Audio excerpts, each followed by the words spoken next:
Welcome to Arjuna Government Exams Quiz. Today's current affairs. Let's begin. Arjuna सरकारी परीक्षा quiz में आपका स्वागत है। आज की करंट अफेयर्स। चलिए शुरू करते हैं। Question 1. Recent reports indicate a rise in COVID-19 cases in Andhra Pradesh. According to health officials, what is the current assessment of this situation? हाल की रिपोर्टों से आंध्र प्रदेश में कोविड-19 के मामलों में वृद्धि का संकेत मिलता है। स्वास्थ्य अधिकारियों के अनुसार इस स्थिति का वर्तमान आकलन क्या है?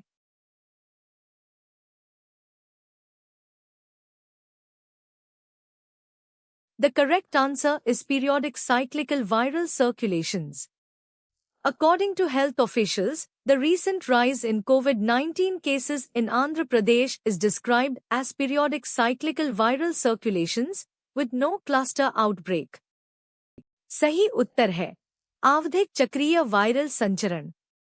स्वास्थ्य अधिकारियों के अनुसार आंध्र प्रदेश में कोविड-19 मामलों में हालिया वृद्धि को आवधिक चक्रीय वायरल संचरण के रूप में वर्णित किया गया है, जिसमें कोई क्लस्टर प्रकोप नहीं है। Question 2. The Dam Safety Act mandates independent panel assessments for dams. How many dams in Tamil Nadu, including Mettur and Veggai, are scheduled for such assessments? बांध सुरक्षा अधिनियम बांधों के लिए स्वतंत्र पैनल आकलन अनिवार्य करता है। मेट्टूर और वैगई सहित तमिलनाडु में कितने बांधों के लिए ऐसे आकलन निर्धारित हैं?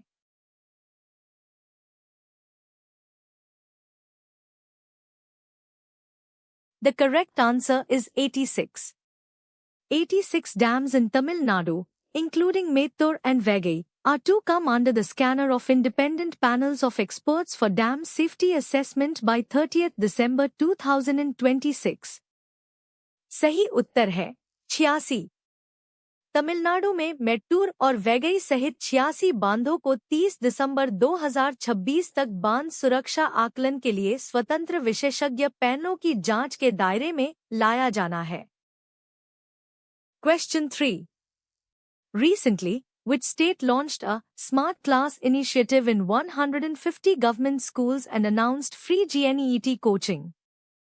हाल ही में किस राज्य ने 150 सरकारी स्कूलों में स्मार्ट क्लास पहल शुरू की और मुफ्त GNET कोचिंग की घोषणा की?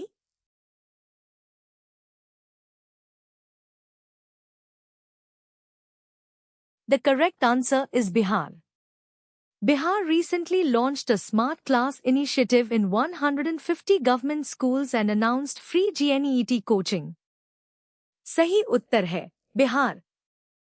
बिहार ने हाल ही में 150 सरकारी स्कूलों में स्मार्ट क्लास पहल शुरू की और मुफ्त GNET कोचिंग की घोषणा की। Question 4. What is the primary underlying cause of primary varicose veins? प्राथमिक वेरिकाज नसों का प्राथमिक अंतर्निहित कारण क्या है?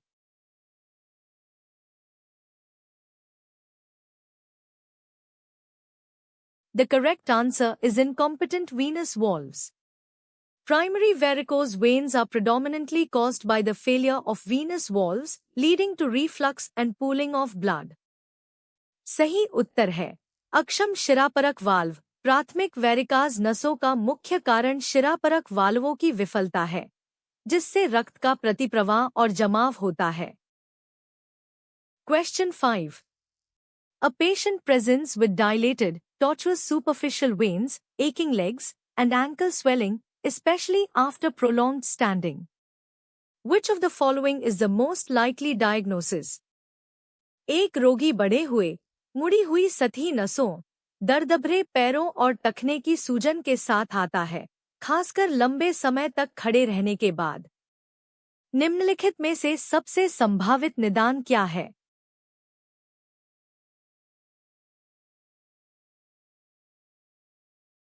The correct answer is varicose veins. The symptoms of dilated, tortuous superficial veins, aching legs, and ankle swelling aggravated by prolonged standing are classic for varicose veins. सही उत्तर है वैरिकाज नसें। बढ़े हुए, मुड़ी हुई सतही नसें, दर्दभरे पैर और लंबे समय तक खड़े रहने से बढ़ने वाली टखने की सूजन वेरिकाज नसों के लिए विशिष्ट लक्षण हैं। Question 6. Which component of Virchow's triad is represented by immobility or prolonged bed rest, increasing the risk of deep vein thrombosis, DVT? Virchow triad का कौन सा घटक गतिहीनता या लंबे समय तक बिस्तर पर आराम से दर्शाया गया है, जिससे गहरी शिरा घनास्त्रता, डीवीटी, का खतरा बढ़ जाता है?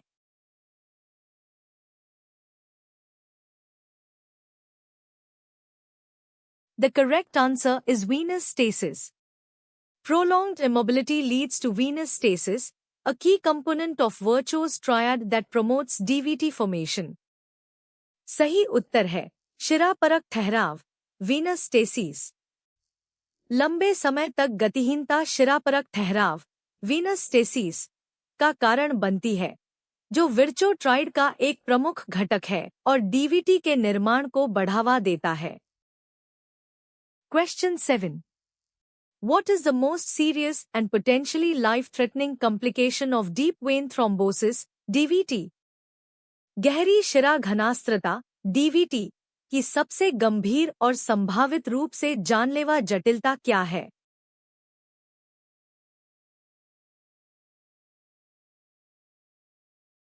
The correct answer is pulmonary embolism.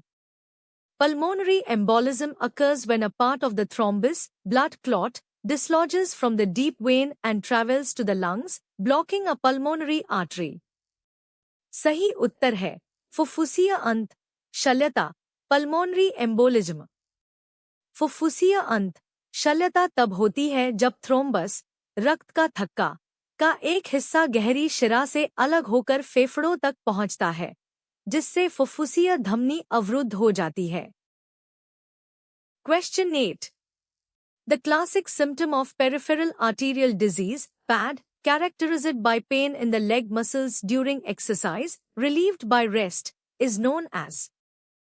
परिधीय धमनी रोग, पैड, का विशिष्ट लक्षण जो व्यायाम के दौरान पैर की मांसपेशियों में दर्द और आराम करने पर राहत से चिह्नित होता है, उसे किस नाम से जाना जाता है?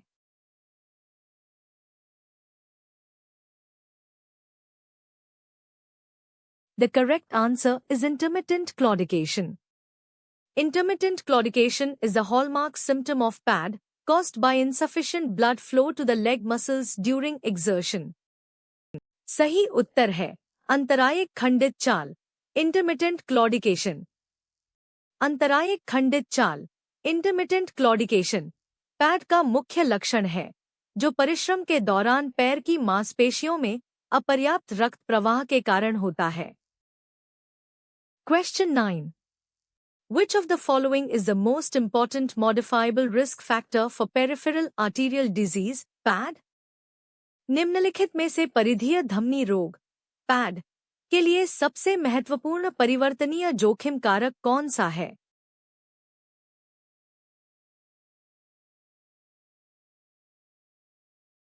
The correct answer is smoking. Smoking is the strongest modifiable risk factor for PAD, accelerating atherosclerosis and disease progression.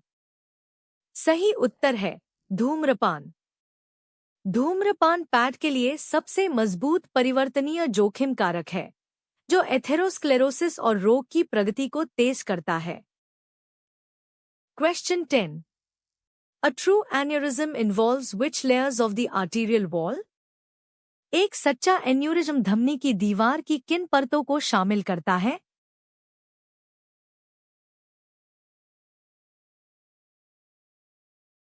The correct answer is all three layers, intima, media, adventitia.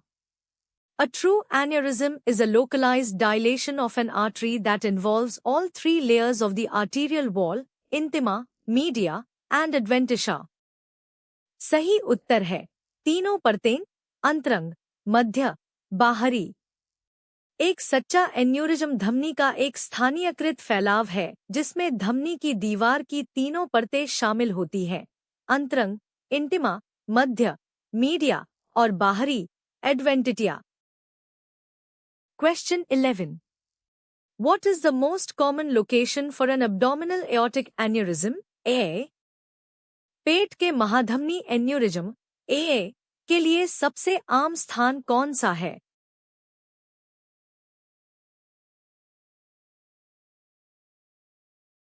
The correct answer is infranal aorta. The vast majority of abdominal aortic aneurysms (AAs) occur in the infranal aorta below the renal arteries. सही उत्तर है इंफ्रारेनल महाधमनी। पेट के महाधमनी aneurysm ए का विशाल बहुमत इंफ्रारेनल महाधमनी में गुर्दे की धमनियों के नीचे होता है। Question 12. According to the rule of nines for adults, what percentage of the total body surface area, TBSA, is attributed to a burn involving the entire anterior trunk? वयस्कों के लिए रूल ऑफ नाइन्स के अनुसार पूरे पूर्वकाल धड़ anterior trunk को प्रभावित करने वाले जलने के लिए कुल शरीर सतह क्षेत्र TBSA का कितना प्रतिशत जिम्मेदार है?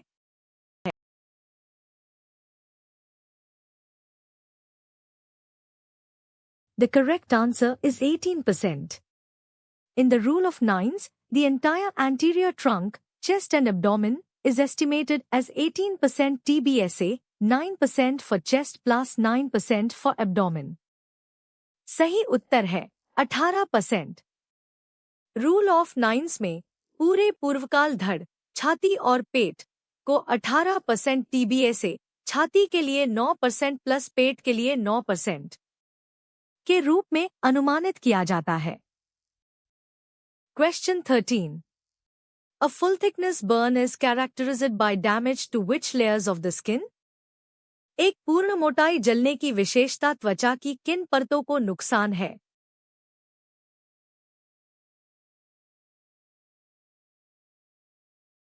The correct answer is epidermis, dermis, and subcutaneous tissue. A full thickness burn, third-degree burn, destroys the entire epidermis, dermis, and often extends into the subcutaneous tissue. सही उत्तर है एपिडर्मिस, डर्मिस और चमड़े के नीचे का ऊतक। एक पूर्ण मोटाई जलना, तीसरे दर्जे का जलना, पूरे एपिडर्मिस, डर्मिस को नष्ट कर देता है और अक्सर चमड़े के नीचे के ऊतक तक फैल जाता है। Question 14. Which type of skin graft consists of the epidermis and a variable portion of the dermis, often used for large burn wounds? किस प्रकार के त्वचा ग्राफ्ट में एपिडर्मिस और डर्मिस का एक परिवर्तनीय हिस्सा होता है, जिसका उपयोग अक्सर बड़े जले हुए घावों के लिए किया जाता है?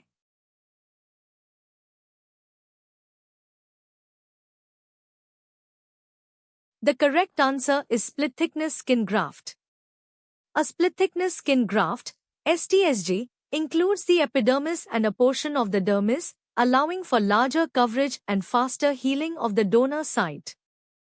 सही उत्तर है स्प्लिट मोटाई त्वचा ग्राफ्ट। स्प्लिट मोटाई त्वचा ग्राफ्ट STSG में एपिडर्मिस और डर्मिस का एक हिस्सा शामिल होता है, जिससे बड़े क्षेत्र को कवर करना और दाता स्थल का तेजी से ठीक होना संभव होता है। Question 15. What is a common donor site for a full thickness skin graft? पूर्ण मोटाई त्वचा ग्राफ्ट के लिए एक सामान्य दाता स्थल क्या है?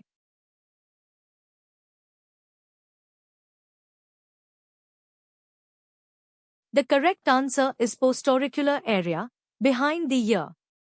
The postauricular area is a common donor site for full-thickness skin grafts, especially for facial defects, due to good skin match and minimal scarring. सही उत्तर है कान के पीछे का क्षेत्र, पोस्टोरिकुलर।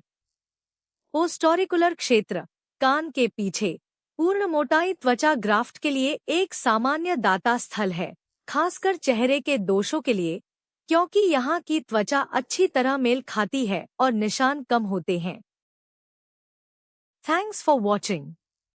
Subscribe to Arjuna Government Exams Quiz for a new quiz every day. देखने के लिए धन्यवाद। हर दिन नई क्विज के लिए अर्जुना सरकारी परीक्षा क्विज को सब्सक्राइब करें।